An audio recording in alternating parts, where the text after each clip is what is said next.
देखिए बेटा इधर बच्चे, cash in hand 12,750 and cash at bank 72,400। इसमें आपका कैश इन हैंड और कैश एट बैंक, इसमें ओवरड्राफ्ट नहीं है। कैश इन हैंड है और कैश एट बैंक है। कैश इन हैंड और कैश एट बैंक का मतलब है ये आपके पास पहले से ही पैसा बचा हुआ है, बैलेंस है। और पैसा अगर आपके पास पहले से है तो ये प्लस है, प्लस में वैल्यू लिखी हुई, माइनस में नहीं। माइनस में होता तो ओवरड्राफ्ट लिखा रहता है। और उसके बाद बेटा जैसे यहाँ पे लिखा हुआ है, receive from Asha cash ₹1200 and cheque for ₹3200 allowed discount 400। यहाँ पे लिखा हुआ है बेटा रिसीव फ्रॉम आशा, आशा से हमें पैसे मिले हैं 1200 रुपये। इन्होंने साफ साफ बताया कि पैसे जो मिले हैं वो 1200 रुपये मिले और चेक जो मिला है 3200 रुपये का, और डिस्काउंट था 400 रुपये का। ये डिस्काउंट का कोई यूज़ नहीं, क्योंकि चेक की वैल्यू भी बता दी और कैश जितना मिला है बेटा वो भी बता दिया गया है, तो डिस्काउंट का कोई यूज़ नहीं है। अभी मुझे ये बताइए, जो 1200 रुपये आपको आशा से मिले वो तो कैश का कॉलम में जाके आप लिख देंगे, कैश बढ़ जाएगा। क्या ये जो चेक मिला है 3200 रुपये का, जो चेक मिला है आपको 3200 रुपये का, क्या इस बात से मालूम चल रहा है कि ये चेक को आपने इसी डेट पे डिपॉजिट किया है? अभी मालूम चल रहा है कि आपको? कैसे मालूम चलेगा बेटा? बेटा आपको कैसे मालूम चलेगा ये चेक कब जमा हुआ है? तो जब भी कभी कोई चेक मिले तो आप इस बात को पहले तो क्लियर कर लें कि वो चेक सेम डे डिपॉजिट हो रहा है या किसी और डेट पे डिपॉजिट हो रहा है। तो आपको इसके बारे में आगे पढ़ना पड़ता है। जैसे 3200 रुपये का चेक था तो यहाँ सैलरी के बारे में जिक्र है, यहाँ कैश के बारे में जिक्र है, इंटरेस्ट है, परचेज फर्नीचर है, Mohan proprietor, sold goods, deposit, office cash. कहीं पे भी इस बारे में बोला गया कि जो 3200 का चेक था हमने डिपॉजिट किया? बोलिए हाँ या ना तो बोलो। क्या ऐसा कहीं बोला गया कि इस 3200 के चेक को मैंने किसी और को दिया? इस चेक का कहीं जिक्र है? जब ऐसा कहीं जिक्र ना हो तो आप ये मान के चलेंगे ये जो चेक 3200 का हमें रिसीव हुआ था बेटा, उस चेक को हमने सेम डे बैंक में डिपॉजिट कर दिया। क्लियर है? अगर ये 3200 के बारे में जैसे 4 मार्च को मिला, अगर मैं 6 मार्च को बोलता कि ये चेक जमा हुआ है, तो क्या आप बता सकते हो 4 को जमा हुआ है 6 को जमा हुआ है? फिर से सुनो, मैंने आपसे कहा कि 4 को चेक मिला, सुन रहे हैं ना? और मैं यहां लिख रहा हूं कि 6 तारीख को वो चेक को मैंने डिपॉजिट किया, तो बताओ डिपॉजिट कब हुआ? 6 तारीख को। अगर ऐसा होता तो क्लियर है? तो चेक जिस दिन बैंक में डिपॉजिट होगा उसी दिन बैंक बढ़ेगा। चेक जिस दिन बैंक में डिपॉजिट होगा उसी दिन तो बैंक बढ़ेगा, या जिस दिन रिसीव होगा उस दिन बैंक बढ़ेगा? बोलिए। जिस दिन डिपॉजिट होगा उसी दिन बैंक बढ़ेगा, और जिस दिन रिसीव होगा चेक उस दिन बैंक नहीं बढ़ेगा। शर्त यह कि डिपॉजिट होना जरूरी है। अभी ये जो चेक आपको 3200 का मिला है, क्या ये हमने डिपॉजिट किया है या नहीं किया है? ऐसा कहीं लिखा हुआ है? मैंने अभी आपको 2 मिनट पहले क्या बताया कि चेक मिल गया, क्या आपको कहीं पे ऐसा मेंशन है कि वो चेक के बारे में कुछ लिखा हुआ है बेटा? तो क्या मानेंगे आप? Cheque same day deposit. तो यही तो मैंने आपसे फिर से पूछ रहा हूं कि चेक ये डिपॉजिट हुआ है या नहीं हुआ है? किस दिन? 4 मार्च को ही चेक डिपॉजिट हो गया, तो बैंक इंक्रीज होगा कि नहीं होगा? होगा। समझ में आ गई बात? मैं दोबारा दोहरा देता हूं कि सर जिस दिन जब आपको चेक मिलेगा, आपको जब चेक रिसीव हो तो आप पहले पूरे क्वेश्चन को पढ़िए, क्या उस चेक के बारे में क्या कहा गया है। अगर ऐसा कुछ मेंशन है कि वो चेक आगे डिपॉजिट हो रहा है या किसी और को दिया गया है, तो इससे बिल्कुल क्लियर समझ में आ गया कि चेक सेम डे तो डिपॉजिट नहीं हुआ था। ठीक है सर? तो ऐसे क्वेश्चन हमारे पास कई सारे आएंगे, वो कर देंगे, लेकिन यहाँ पे क्लियर तो हो गया ना कॉन्सेप्ट आपको? अभी फॉर्मेट बना लिया आपने? चलिए इसको स्टार्ट करते हैं, जरा ध्यान से देखिएगा इधर। जब मैं आपको बोलूंगा नोट करने के लिए तभी नोट कीजिएगा, अभी सिर्फ देखना है।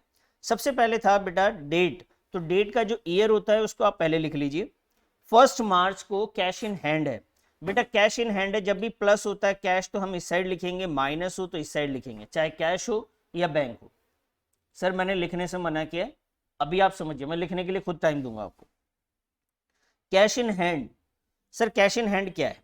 जब कैश इन हैंड पहले से, इसका मतलब हमारे पास बैलेंस है। बैलेंस है, पहले से ही पढ़ा हुआ है, बैलेंस बीडी कहते हैं इसे। बीडी को पता है ना क्या कहते हैं हम लोग, ब्रॉट डाउन, वेरी गुड। इस साइड जब भी लिखेंगे टू करके और क्रेडिट साइड जब भी लिखेंगे बाई। अच्छा ये एग्जाम में कंपलसरी आपके स्कूल में अगर टीचर लिखवा रहे हो तो टू और बाई लिखिएगा, जिस स्कूल में टीचर नहीं लिखवाते तो वहाँ कंपलसरी नहीं होता है, ये टू और बाई कंपलसरी चीज़ नहीं है, लेकिन स्कूल में अगर टीचर आपके फॉलो कर रहे हैं तो आपको भी फॉलो करना चाहिए। यहाँ पे टू बैलेंस बीडी लिख दिया बेटा। कैश, कैश की वैल्यू है बेटा 12,750 और बैंक की वैल्यू जो है 72,400। यहाँ तक क्लियर हो गया। अभी हमें 4 तारीख को एक चेक मिला था, सॉरी ये डेट कौन सी थी बेटा, 1 मार्च, ये मैंने नीचे लिखना चाहिए था, कोई बात नहीं, 1 मार्च। 4 मार्च को एक चेक मिला हमें, किस डेट पे बेटा, चेक भी मिला और कैश भी मिला। एक बार क्वेश्चन रीड करिए फिर से। रिसीव फ्रॉम आशा, आशा से मिला है तो हम यहाँ पे आशा का नाम लिखेंगे। आशा से जो कैश आया बेटा वो 1200 का है और चेक जो है बेटा वो 3200 का है। बात समझ में आई? तो चेक जो आपका 3200 आया आप सीधा बैंक में डिपॉजिट कर दीजिए उसे। क्लियर है कहानी, बात समझ में आ गई? ठीक है सर। अब आए डिस्काउंट के बारे में। कैसे डिस्काउंट बेटा, डिस्काउंट का कॉलम ना अलग से होता है, वो ट्रिपल कॉलम कैश बुक में होता है जो आपके सिलेबस का पार्ट नहीं है, तो आप डिस्काउंट को कहीं पे रिकॉर्ड नहीं करेंगे। समझ में आ गया इतना? चलिए पहले इतना नोट कर लीजिए फिर मैं आगे ले चलूंगा। नोट कर लिया तो अब इधर ध्यान दीजिए। 7 March paid salary to staff by cheque, हमने सैलरी पे करी है स्टाफ को। कैसे पे किया बेटा, चेक से। तो पैसे कहाँ से जाएंगे मेरे दोस्त, बैंक से कम हो जाएंगे ना।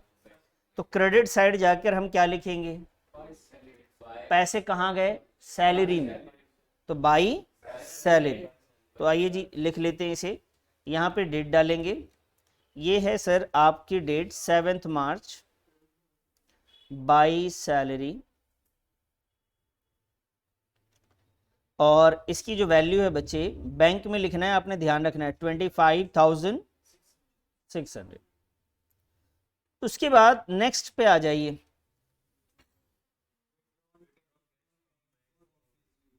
नेक्स्ट क्या है बेटा,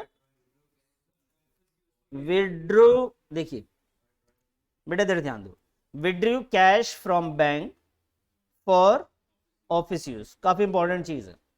विड्रू कैश फ्रॉम फॉर, कह रहे बैंक से पैसे निकाले हैं ऑफिस के इस्तेमाल के लिए, ऑफिस में अभी इस्तेमाल हुआ नहीं, बस निकाले।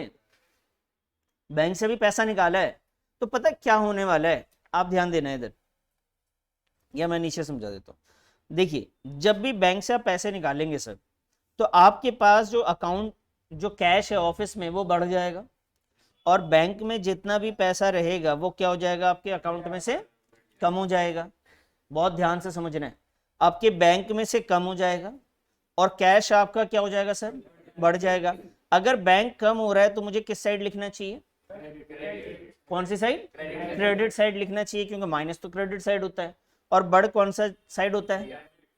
तो सर ये वैल्यू कितनी थी, तो इधर देखिए 21,000 कितनी थी बेटा, 21,900 रुपए। इधर अभी देखना आप, और देखो इकट्ठे देखोगे तो दिक्कत खुद ही, एक एक करके समझो। पहले बैंक माइनस हो रहा है, किस साइड लिख दूं, क्रेडिट साइड। तो मैं क्रेडिट साइड गया, 21,900 बैंक में माइनस कर दिया। अभी बताओ ये बढ़ किधर रहा है सर, कैश बढ़ रहा है ना, किधर लिखेंगे, डेबिट साइड, कौन से कॉलम में, कैश के कॉलम में, वेरी गुड। तो हमने यहां लिख दिया सर। अभी जब बैंक आप लिख रहे हैं तो बैंक से पैसे गए, लोग पूछेंगे, लोगों का काम है पूछना, तो वो बोलेंगे भाई साहब ये पैसे कहाँ गए, आप बताएंगे कि भैया मैंने कैश विड्रॉ करा है ऑफिस यूज के लिए। और कैश आपके पास आएगा तो लोग पूछेंगे ये कहाँ से आया, तो क्या बताएंगे आप, ये पैसा मैंने बैंक से निकाल कर लाया हूं। तो बेटा ऐसी एंट्रीज जो दोनों तरफ इफेक्ट कर रही होती हैं उसे हम लोग क्या कहते हैं, कॉन्ट्रा एंट्रीज। और इसकी डेट जो होगी वो हम लिख देंगे, और कॉन्ट्रा एंट्री को सी से डिनोट करेंगे, लेजर फॉलियो में लिख देंगे। ठीक है, तो ये डेट जो थी ना बेटा 9 मार्च है, तो मैं यहाँ पे लिख देता हूँ सर 9 मार्च और सी से लिख दिया। समझ में आई बात? कॉन्ट्रा एंट्रीज एक ऐसी एंट्रीज है जो कैश बुक के दोनों साइड इफेक्ट करती है, एक साइड को डिक्रीज कर रही होती है, एक साइड को इंक्रीज कर रही होती है। और इसके दो ही एग्जांपल है बेटा, एक होता है कैश डिपॉजिट करना बैंक में और एक होता है कैश विड्रॉ करना। बस ये दो ही सिचुएशन है, बाकी कोई और सिचुएशन नहीं है। क्लियर है ये बात? चलिए इतना नोट कर लीजिए फटाफट आप।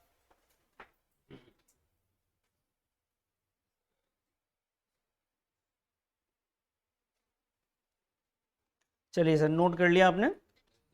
अब आते हैं नेक्स्ट। देखिए गुरुजी, हमने यहां तक कर लिया sir 9 March, interest paid by bank on bank balance. Bank ने इंटरेस्ट पे किया है जो बैंक में बैलेंस आपका पड़ा हुआ है उसके ऊपर। तो बैंक वाले जब इंटरेस्ट आपको देते हैं तो आपके घर आते होंगे, कह रहा हाँ घर आते हैं।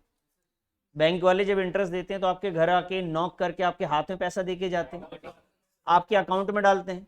तो पैसा जब इंटरेस्ट का बढ़ेगा तो आपके अकाउंट में बढ़ेगा या आपके कैश में पड़ेगा? अकाउंट में इंक्रीज हो जाएगा। तो सर आपके अकाउंट में इंक्रीज होगा, आप यहां पे लिखेंगे टू इंटरेस्ट, इंटरेस्ट अकाउंट लिख दीजिए, या इंटरेस्ट ऑन बैंक बैलेंस भी लिख सकते हैं। तो इंटरेस्ट ऑन बैंक बैलेंस ऐसा भी लिख सकते हैं, या सिर्फ इंटरेस्ट भी लिख देंगे तो काम चल जाएगा आपका। या बैंक इंटरेस्ट लिख दीजिए, इंटरेस्ट ऑन बैंक बैलेंस, या बैंक इंटरेस्ट, या सिर्फ इंटरेस्ट भी लिख सकते हैं, कोई प्रॉब्लम नहीं इसमें बेटा। वैल्यू कितनी है ये 1200। ये 1200 मैं बैंक में लिख रहा हूं, समझ में आया रीजन? सर डेट बता दीजिए। 12 मार्च। क्लियर है इतनी बात? आइए सर नेक्स्ट पॉइंट पे। नेक्स्ट में लिखा हुआ पेड मोहन एंड कंपनी, अच्छा सॉरी, परचेज फर्नीचर इन, फर्नीचर हमने खरीदा है कैश में। अगर आप फर्नीचर कैश में खरीदेंगे तो पैसा आएगा या जाएगा? आपके पास से जाएगा। ये कैश में से जा रहा है, कौन सी साइड लिखेंगे बेटा? कौन सी साइड? Credit side. तो आप क्रेडिट साइड में जाएंगे, यहां लिखेंगे buy furniture, buy furniture account. Date बता देंगे सर 16 मार्च और अमाउंट बोलिए 16,500। चलिए जी ये भी हो गया। अब आते हैं 21 पे। लिखने का टाइम मैं दे दूंगा आपको, पहले आप ध्यान से देखिए। 21 paid Mohan by cheque discount received 100। कह रहा पेड मोहन बाई चेक ₹10,900। जो पेमेंट किया है मोहन को वो कितने का किया बेटा? इसमें से डिस्काउंट माइनस करने की जरूरत नहीं है, उन्होंने पेमेंट वर्ड यूज किया कि पेमेंट हमने 10,900 किया। चेक से पेमेंट कर रहे हैं तो आपके पास कैश आएगा या जाएगा? आप पेमेंट करेंगे तो पैसा आपके अकाउंट से जा रहा होगा ना बेटा? पेमेंट करेंगे तो जाएगा ना। तो पेमेंट आप कर रहे हो, आपके बैंक अकाउंट से पैसा जाएगा। आप यहाँ पे क्रेडिट में क्या लिखोगे? पैसा आपने किसको दिया जी? ये लीजिए सर,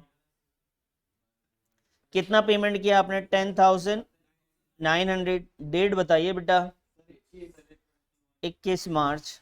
क्लियर इतनी बात? सर डिस्काउंट को माइनस भी नहीं करना, ना प्लस करना, ना किसी कॉलम में लिखना है। अगर पेमेंट वर्ड या रिसीव वर्ड लिखा हुआ है वहां पे तो आपको प्लस माइनस करने की जरूरत नहीं है, वो उसने वही वैल्यू बताई है जो उसको मिला है। नेक्स्ट ध्यान से समझेंगे। प्रोप्राइटर, प्रोप्राइटर किसे कहते हैं सर? ऑनर को, मालिक को, जहां पे सिंगल ऑनर होता है बिजनेस में। तो कह रहे इस बिजनेस का जो प्रोप्राइटर है, जो मालिक है, विड्रू, उसने विड्रॉ कर लिए फ्रॉम ऑफिस, ऑफिस से कैश विड्रॉ कर लिया बेटा फॉर हिज पर्सनल यूज। हमने अकाउंट्स में पढ़ा था पर्सनल यूज को हम लोग एक वन वर्ड में क्या कहते हैं? ड्रॉइंग्स। तो ऑनर ने बिजनेस से कैश विड्रॉ किया तो बिजनेस का कैश, ऑफिस का कैश इंक्रीज होगा या डिक्रीज होगा? वो डिक्रीज हो जाएगा सर। क्या होगा सर? तो यहां क्रेडिट साइड जाके मैं लिख दूंगा इसे ड्रॉइंग्स,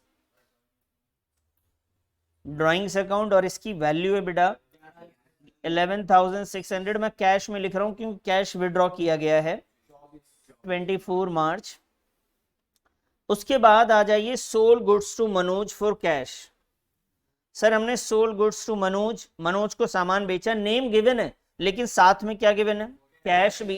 तो बेटा आपने कैश में सेल किया है या क्रेडिट पे सेल किया है, कैश पे, तो कैश इंक्रीज हो गया डिक्रीज, इंक्रीज तो डेबिट साइड लिखेंगे, क्रेडिट साइड कौन सी साइड, डेबिट साइड जाकर हम लिखेंगे 29 मार्च में, यहां पे लिख देंगे टू सेल्स अकाउंट, क्या लिखेंगे सर, टू सेल्स 29 मार्च, और इसकी वैल्यू है सर 14,800। ठीक है सर। लास्ट जो कि इंपॉर्टेंट चीज है, कॉन्ट्रा एंट्री है, उसको ध्यान दीजिएगा। डिपॉजिटेड ऑफिस कैश, कह रहा ऑफिस का जो कैश है sir, deposited office cash, office का जो कैश है वो हमने बैंक में डिपॉजिट कर दिया सर।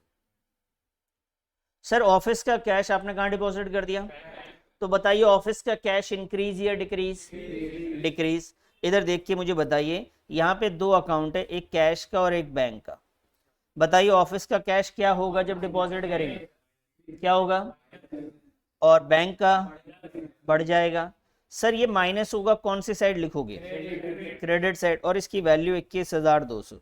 तो पहले मैं ना इसको लिख लेता हूँ, कैश को मैं पहले माइनस कर देता हूँ 21,200 से, और बैंक को मैं प्लस कर दूंगा। तो कैश के सामने मुझे लिखना पड़ेगा पैसा कहाँ गया सर, बैंक में गया, और बैंक को मैं प्लस करने के लिए मुझे क्रेडिट साइड नहीं चुनना है, कौन सा साइड जाना है, डेबिट साइड जाऊंगा बेटा, और यहाँ पे लिख दूंगा 21,200, और यहाँ पे लिखने वाला हूं मैं बैंक के सामने रीजन लिखना पड़ेगा, मैंने कैश डिपॉजिट किया है, और कैश के सामने बताना पड़ेगा ये पैसा मैंने बैंक के लिए निकाला है। डेट डाल देंगे बेटा 31 मार्च। अब ये जो एंट्री है ये दोनों साइड हुई है, इसको कौन सा एंट्री कहते हैं, कॉन्ट्रा एंट्रीज, क्या कहते हैं sir, Contra entries. Contra entries दोनों तरफ इफेक्ट करती है, और इसको डिनोट करते हैं कैपिटल सी से, तो हमने कैपिटल सी बना दिया। समझ में आई बात, बस आप इतना नोट कर लीजिए, उसके बाद बैलेंस निकालना मैं आपको सिखाता हूँ, एक बार नोट करिए बेटा। ये दूसरा क्वेश्चन हम बना रहे हैं, इससे पहले कैश बुक का एक और क्वेश्चन हम लोग 2 कॉलम में बना चुके हैं।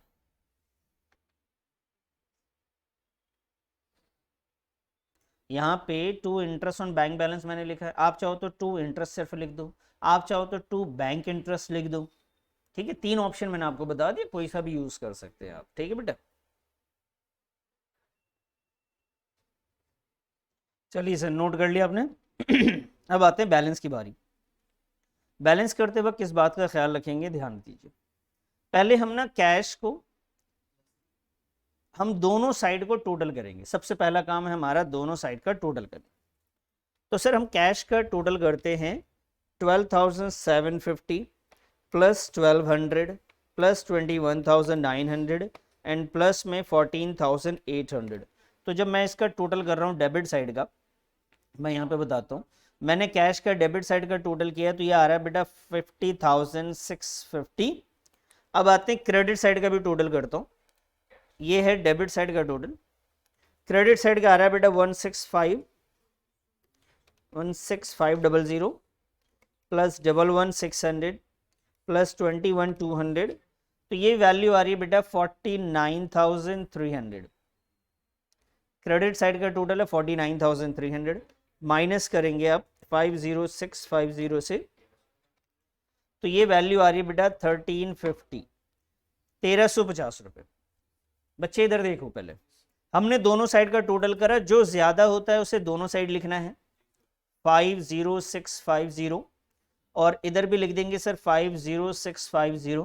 पहले तो दोनों साइड को हमने जो ज्यादा वैल्यू थी उसको लिख दिया, हमने जो ज्यादा में से कम वाली वैल्यू को माइनस किया तो हमारा बैलेंस आया है 1350। इस बैलेंस को हमें उस साइड लिखना है जिस साइड की वैल्यू टोटलिंग में कम आ रही थी। किधर कम आ रही थी वैल्यू, तो क्रेडिट साइड में जाएंगे हम, यहाँ पे बाई बैलेंस कैरीड डाउन, और इसके वैल्यू लिखेंगे 1350। डेट आप हमेशा इसमें जो लास्ट रहे वही कोशिश करें वो डाल दीजिए। इतना क्लियर है। ये हमने कैश का किया और बैंक का भी करेंगे। ध्यान रखना कैश का हमेशा हमेशा हमेशा डेबिट साइड ही ज्यादा होता है। क्योंकि सर कैश जो आया है, डेबिट साइड बताता था कितना पैसा आया है, और जो आया है वो उससे ज्यादा कभी भी जा नहीं सकता। कैश नहीं जा सकता कभी भी। आपके पास 10 रुपए हैं, आप 11 रुपए नहीं पे कर सकते किसी को, 10 तक कर सकते। लेकिन बैंक में पॉसिबल है कि आपका माइनस वाला भी साइड ज्यादा हो जाए, अगर ओवरड्राफ्ट का फैसिलिटी बैंक से आपने ले रखा है तो। क्लियर है? तो ये वाले में पॉसिबल है, तो आपको इसको भी दोनों साइड टोटल करेंगे आप। सर मैं इसका दोनों साइड का टोटल करता हूं पहले। एक है सर 72,400 3200 प्लस 1200, यह आया सर 76,800, ये आया डेबिट साइड का टोटल। अभी क्रेडिट साइड का कर देते, क्या कह रहे हैं सर? अच्छा 1200 तक ही ऐड किया। 72,400 प्लस 3200 प्लस 1200 और प्लस का 21,200, तो ये आया सर 98,000। फिर तो कितना है सर? 98,000। और क्रेडिट साइड 25,600 प्लस 21,900 प्लस 10,900 ये आ गया बेटा 58,400। इसको अपन माइनस कर देंगे 98,000 से, तो आंसर आ रहा है हमारा 39,000। ये डेबिट वाला है, ये क्रेडिट वाला है। अभी क्या कहता है रूल, जो ज्यादा है उसे दोनों साइड लिखना है ना, तो सर 98,000 को अपन दोनों साइड लिख दे रहे हैं। ज्यादा में से कम माइनस करेंगे तो बैलेंस कितना आएगा? 39,600। तो यहां पे लिखेंगे सर, क्योंकि क्रेडिट साइड कम आ रहा है तो क्रेडिट साइड जाके बैलेंस शीट ऑलरेडी लिखी रखा है, वहीं लिख देंगे 39,600। समझ में आई बात? ये यहां तक कंप्लीट है। कैश बुक में आप इतना करके आ सकते एग्जाम में, लेकिन कई बार अगर आपको आपके स्कूल में अगर इसको फॉलो करते हैं कि ये जो बैलेंस है नेक्स्ट ईयर में ओपनिंग बैलेंस दिखाते हैं, तो आप यहाँ पे नेक्स्ट मंथ में यहाँ पे बैलेंस ब्रॉड डाउन के नाम से भी लिख सकते हैं। ये जो सीडीए नेक्स्ट मंथ का ब्रॉड डाउन हो जाता है। क्रेडिट साइड है तो ये ओपनिंग बैलेंस हमारा डेबिट साइड से स्टार्ट होगा, तो यहाँ पे वैल्यू लिखेंगे बेटा 350 और इसे लिखेंगे 39,600। डेट डाल देंगे यहाँ पे 1 अप्रैल 2019। ये बात समझ में आई एंड वाली?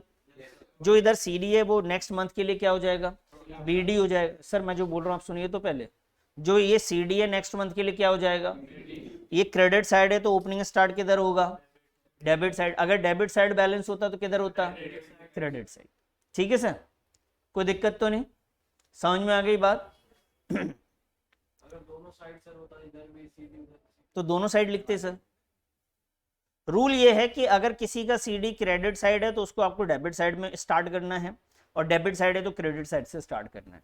इसके पीछे रीजन होता है, वो थोड़ा सा एडवांस हो जाता है, लेकिन आप 2 मिनट के लिए इधर ध्यान दो तो मैं कोशिश करता हूं समझाने की। इधर देखो, जैसे आपने 98,000 और 58,000 को जब माइनस किया था, 98 ज्यादा था, 58,400 कम था, बैलेंस बचा कितना बेटा? कितना? बताओ कौन सा वाला बच रहा है, डेबिट वाला या क्रेडिट वाला?